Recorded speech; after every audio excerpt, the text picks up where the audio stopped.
የሰባተኛውን ጠቅላላ ምርጫ ሰላማዊ ሂደት ለማደናቀፍ የውስጥና የውጭ ጸረ ሰላም ኃይሎች በተቀናጀ መንገድ ቢንቀሳቀሱም ኢትዮጵያ ትመርጣለች የሚል ጠንካራ መልእክት የተላለፈበት ውጤታማ ምርጫ መካሄዱ ተገልጿል። ምርጫው ከመቼውም ጊዜ በበለጠ መልኩ ሰላማዊ፣ ነጻ፣ ዲሞክራሲያዊ፣ ተአማኒና የኢትዮጵያ አሸናፊነት የተረጋገጠበት ሆኖ መጠናቀቁም ተጠቅሷል። የከፋ ዞን ብልጽግና ፓርቲ የመንግስት ተጠሪ ፖለቲካና የህዝብ ግንኙነት ዘርፍ ኃላፊ አቶ ታከለ ታምሩ ብልጽግና በምርጫው ሂደት መንትያ ግቦችን ይዞ በመንቀሳቀስ በሁሉም የምርጫ ክልሎች ሰላማዊ፣ ዲሞክራሲያዊና ነጻ ምርጫ ማካሄድ እንደተቻለ ገልጸዋል። በአብላጫ ድምጽ ማሸነፍ የሚል ግብ አስቀምጠናል።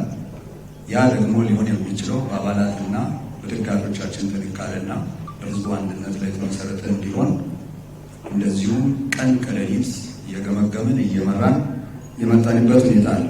የምርጫው ስኬት ጊዜ ተወስዶበት በተሰራ የቅድመ ምርጫ ስራና ብቃት ያለው የአመራር ስርዓት በመዘርጋት የተገኘ ከማኒፌስቶ ትውውቅ ጀምሮ የቃል ኪዳን ሰነድ የታደሰበት ሂደት መሆኑን አስገንዝቧል። በከፋ ዞን ሁሉም አካባቢዎች ህብረተሰቡ የቀኑ ፀሐይ፣ የሌሊቱ ብርድና ውርጭ እንዲሁም ረጃጅም ሰልፎች ሳይበግሩት በድምፁ ዲሞክራሲን ለማጽናት ላሳየው ተጋድሎ ምስጋና አቅርበዋል። በዚህ ሂደት እዚህ ዞን ውስጥ ያሉ አደረጃጀቶቻችን በተሳካ መንገድ ምርጫውን መሸከም በሚችል አካሄድ መምራት በሚችልበት ብቃት ላይ የማድረስ ስራ ነው አከናውነናል። እናንተም እዚህ ያላችሁ ስታበረታቱ የነበራችሁ፣ መረጃ ስትሰጡ የነበራችሁ፣ እዚህ ቦታ ላይ ክፍተት አላችሁ ብላችሁ የሰጣችሁ አባላት እዚህ ውስጥ አላችሁ። በተለይ በዞን ደረጃ ማለት ነው።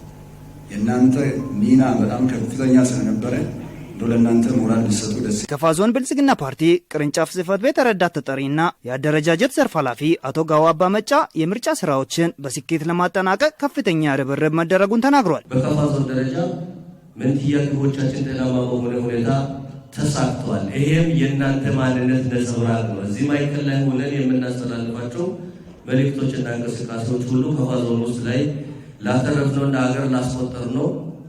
አንዳንድ ጊዜ የመበላለጥ መንፈስ ያለባቸው የብልጽግና ደሴት የሆነውን አካባቢ በተለያየ እይታ ለሚያዩት አካል አስተምሮት ሆኖ ያለፈበት ነው። ይህም የእናንተ ሚና ትልቅ ስለሆነ የዛሬ መድረክ አንዱ የእናንተን ከፍታ ማሳየትና ምስጋና ማቅረብ ስለሆነ እጅግ በጣም እናመሰግናለን። መድረኩ በምርጫው ሂደት የታዩ ጥንካሬዎችና ጉድለቶችን በጥልቀት በመፈተሽ አመራሩ ለቀጣይ ተልዕኮ ዝግጁ የሚሆንበት ነው ተብሏል።